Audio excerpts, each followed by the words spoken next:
저는 새생명 훈련을 마치고 다른 분들이 간증을 몇 분이 하시길래 이제는 끝났구나라고 생각을 했습니다.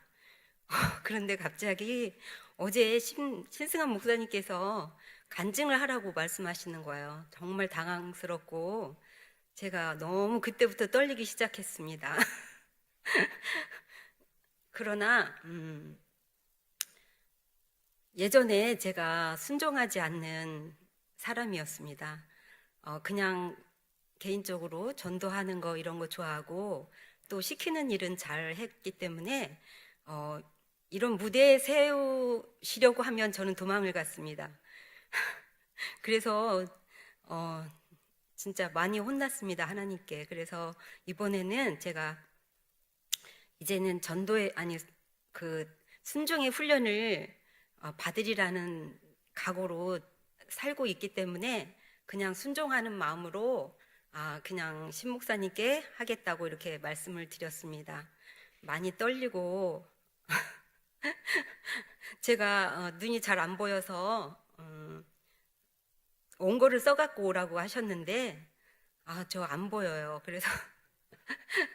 그래서 그냥 제가 만난 하나님 또 제게 은혜를 주신 하나님께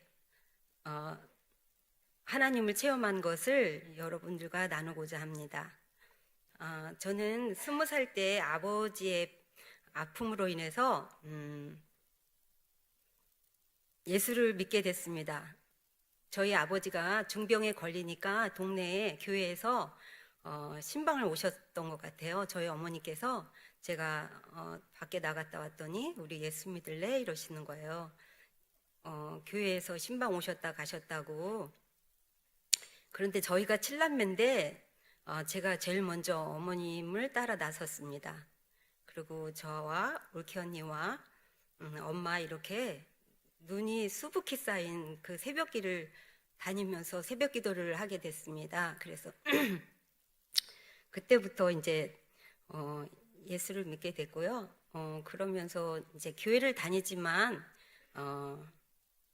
그냥 주일 신자일 뿐 하나님을 만나기에는 몇 년이 걸렸던 것 같습니다. 제가 25살 때쯤 됐을 때 하나님께서 결혼을 생각하게 되는데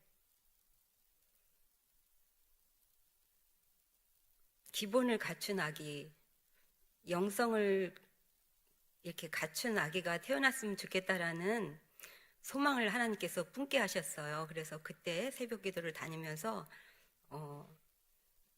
하나님께 그런 기도를 했던 것 같습니다. 그런데 이제 결혼해서 아기를 갖게 되는데 태중 일기를 기도문의 형식으로 제가 쓰게 되었고요. 그런데 태어난 아기가 조금 다르다라는 생각이 들었습니다.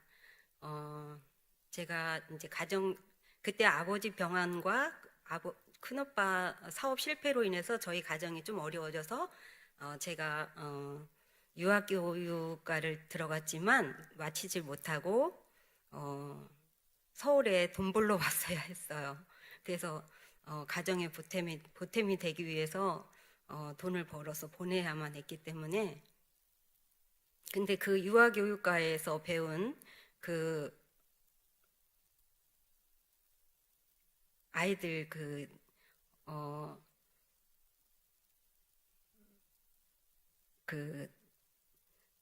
지금 갑자기 또 긴장이 돼서 생각이 안 납니다.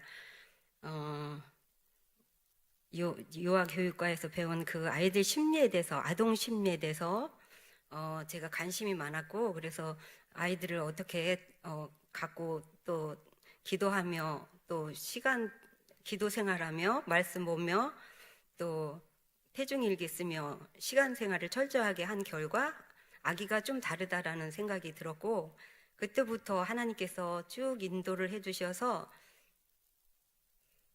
그 태중에 있을 때 그 태교가 중요하다는 것을 깨닫게 되었고요. 그래서 제가 교회 다닐 때 결혼을 앞둔 자매님들에게 그 태교의 중요성을 같이 나누기도 하고 그렇게 했습니다. 그리고 저는 이제 제가 워낙에 좀 떨리고 그래서 저 목사님이 처음에 저기 여기 교회 왔을 때 저한테 이숙 집사님 그러는데 제가 너무너무 깜짝 놀란 거예요. 그래가지고 얼어가지고 말도 못하고 그때 목사님께서 굉장히 무안하셨을 것 같아요. 이 자리를 빌려서 죄송하다는 말씀을 드리고 싶습니다. 그때는 진짜 떨리고 정말 얼어가지고 그때 답을 못 드렸던 것 같아요. 집에 가서 많이 후회했습니다. 그리고 이제 저는 가까운 교회에 다니고 있었어요. 왜냐하면 신혼초에 다녔던 그 교회는 여기서 먼 교회였어요. 저 남산동에 있는 남산교회 한양교회인데 거기서 여기 이사 와가지고도 여기 거기를 계속 다녔는데 너무 멀다 하는 생각이 들었고 가까운 데서 신앙생활을 좀 잘 해봤으면 좋겠다 이런 생각이 들어서 교회를 정하고 있는데 제가 광성교회를 이제 정하려고 마음을 먹고 왔을 때 분쟁이 시작된 것 같더라고요. 그래서 그때 놀래가지고 제가 그냥 세승교회 등록을 하게 됐어요. 근데 이제 세승교회를 다니면서 많은 것들을 하게 됐는데 이사 계획이 갑자기 생겼습니다. 그래서 이사 때문에 모든 걸 내려놓고 인사를 정중하게 드리고 나와야 했습니다. 근데 이상하게 이사가 잘 진행되어지지 않고 자꾸 꼬이고 안 되더라고요. 그랬는데 거기를 인사를 다 했는데 또 가기가 뭐해가지고 어떻게 하지? 어디를 가야 되지? 그러고 이제 광성교회를 제가 다시 오게 됐어요. 근데 이미 분쟁이 다 끝났더라고요. 그런데 저는 그 세순교회에서의 여기 분쟁하는 동안에 저는 세순교회에서 훈련을 빡세게 하고 있었던 것 같아요. 그래서 이제 다시 여기 와서 이제 뭔가 일을 해야 되겠다라고 하나님께 기도하면서 하나님 저한테 일을 주세요. 일을 주세요. 저 열심히 할게요. 하나님 저를 일 시키시려고 건강하게 하시는 거니까 저 일하겠습니다. 그랬을 때 하나님께서 빌립전도대 또 토토전 또 구역장 여러 가지 일들을 제게 주셨어요. 그래서 붕어빵도 굽고 재미있게 이렇게 신앙생활 하고 있는데 또 신목사님께서 또 새생명 훈련을 하라고 그렇게 권유를 하셔서 제가 붕어빵을 굽다가 그 붕어빵은 어떻게 하고 또 새생명 훈련을 받지? 이런 생각을 하면서 그랬는데 목사님께서 또 그렇게 또 뜻이 계셔서 체계적으로 훈련을 받고 전도하라고 하시는 것 같아서 순종하는 마음으로 또 그 훈련을 했는데 그 토초전 역시 저희가 없어도 장로님, 권사님, 집사님들이 정말 잘해 주셔가지고 너무 감사하고 하나님이 정말 다 사람을 일꾼들을 찾아서 쓰시는구나 그런 생각이 들고 너무 은혜롭게 저도 그 새생명 훈련을 잘 마쳤습니다. 그리고 전도하려면 얼마든지 할 수 있는 여건이 주어진 우리 강성교회가 너무 좋습니다. 저는 전도하고 싶을 때 제가 전도용품을 사서 전도하기도 하고 했거든요. 그런데 우리 강성교회는 전도용품이 아주 풍족하고 또 사역리가 있어서 접근하기가 너무나 좋습니다. 그래서 앞으로 사역리를 가지고 전도를 많이 할 거고요. 또 저는 제가 작년에 저희 친정 장조카의 죽음을 맞이하게 됐습니다. 작년 7월 28일에 43살밖에 안 된 정말 멋지고 착하고 신앙생활도 잘했던 조카인데 작년 3월 달에 췌장암 말기 판정을 받았다라는 얘기를 듣고 정말 하늘이 무너지는 것 같았습니다. 여기 가까운 아산병원에서 이제 의술로는 손을 댈 수 없다고 이렇게 판정이 내려졌어요. 그래서 기도하면서 하나님께서 조카가 이렇게 얘기를 했어요. 고모, 제가 하나님께 콜링을 받은 적이 몇 번 있었어요. 그런데 제가 결혼해서 배우 조카 며느리하고 너무 사이가 좋고 행복해서 그걸 거부했어요. 받아들이지 못했어요. 이렇게 고백을 하더라고요. 그러나 하나님께서 마지막으로 기회를 주신다면 하나님 일만 하고 싶어요. 이렇게 얘기를 했어요. 그러나 몇 개월, 7월 28일에 하나님의 부르심을 받고 천국에 갔어요. 그걸 보면서 저는 거기서 깨달음이 있었습니다. 수완은 정해졌는데 정말 저도 언제 때가 올지 모른다라는 생각에 지금부터 당장 일해야 된다라는 생각을 하게 됐습니다. 그래서 새벽 기도를 이제 조카 때문에 제가 절대 새벽 기도를 할 수 없는 그런 사람이었어요. 아침잠이 많아가지고요. 근데 하나님, 저 새벽 기도 죽을 때까지 하고 싶어요. 이 생명 끝나는 날까지 새벽 기도 하고 싶어요. 그리고 1000번지를 1000번지 끝나면 또 하고 천국에 갈 때까지 하고 싶어요. 그리고 하나님께 힘껏 드리고 싶어요.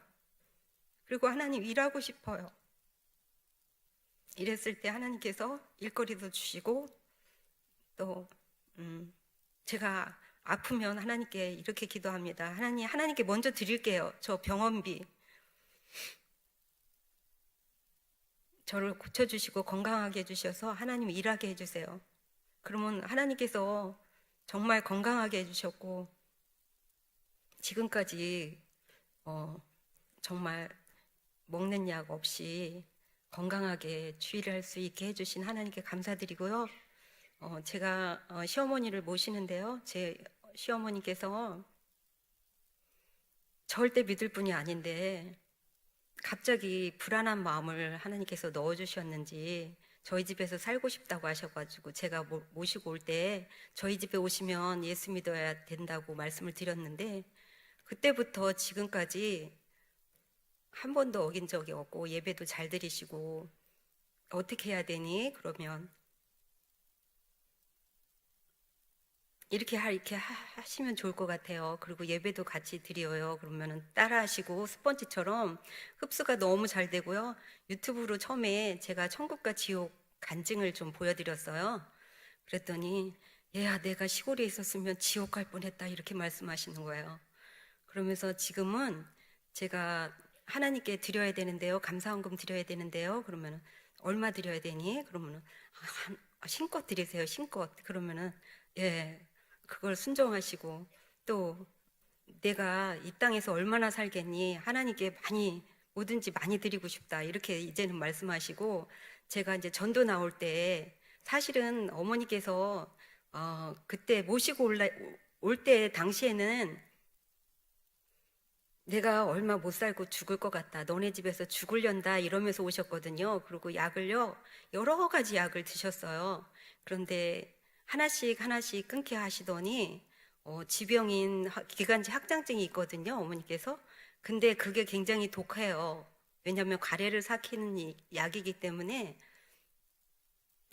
근데 하나님께서 이렇게 말씀하시는 거예요. 너는 왜 자꾸 독한 약을 어머니께 드리려고 하니? 기도를 해라. 가래가 삭으면 기침이 나지 않지 않겠니? 이렇게 말씀하셔서 제가 어머니께 그랬어요. 어머니, 하나님께서 이렇게 말씀하시는데 제가 약을 지러 가지 않겠습니다. 기도해 드릴게요. 그랬더니 기도해줘라. 이렇게 말씀하시는 거예요. 그러고 나서 약을 끊었는데 전혀 지장이 없고 몇 년 동안 드셨던 약이거든요. 그리고 수시로 시골에 가서 감기가 걸리면 폐렴으로 진행이 돼서 저희가 5-6시간을 전라도에 가서 모시고 와야 했어요. 그래서 응급실에 입원하면 제가 병간호를 해드려야 됐고 그랬는데 그런 것들이 다 없어졌고 어머님이 치매약, 치매를 늦추는 약 그거 한 가지만 드시고 정말 건강해지셔가지고 운동 열심히 하고 제가 하나님 일을 하려고 할 때 저희 가정에 가족의 건강과 또 제가 하나님께 뭐든지 드리고 싶어 하는 마음을 하나님께서 아시고, 많은 손길을 통해서 뭘 보내고, 아이들이 막 보내고, 그래서 정말 제가 너무너무 요즘에 하나님이 채워주시는 부어주시는 은혜에 감사하며, 하나님의 세미한 음성에도 반응하며 순종할 수 있는 그런 믿음의 사람이 되기 위해서, 늘 하나님께 집중하고 있습니다. 저희 강성교회가 저는 너무 좋습니다. 그리고 너무 여러분을 사랑합니다. 그래서 이 땅에 살면서 서로 사랑하며 하나님 일 열심히 하다가 이 땅에서 행복을 누리며 함께 천국의 삶을 살다가 저 하늘 천국에도 함께 가서 영원히 사는 여러분과 제가 되었으면 좋겠습니다. 감사합니다.